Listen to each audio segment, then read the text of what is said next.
Așa e corect? Da, da. Eu să mă uit. Alexei Vasilievich. Dacă trebuie să pun timerul. Timer minută. Înțelegem, mă,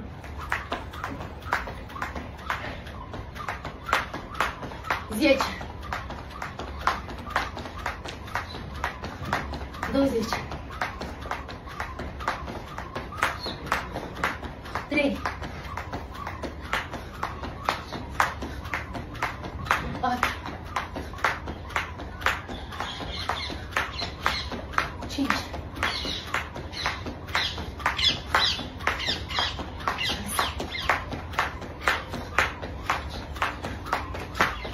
6.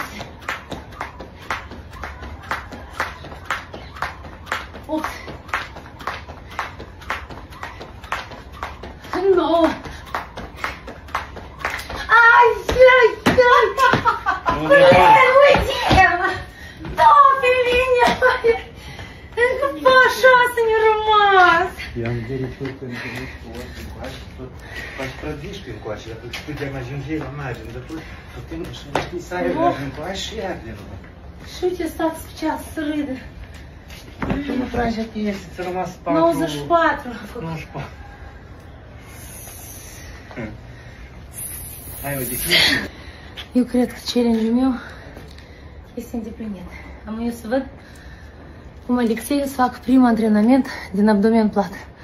Că doar noi azi am început, așa că toți cine s-a înregistrat la treabă și mergem acum să vedem cum domnul Pișlaru o să facă și el antrenamentul.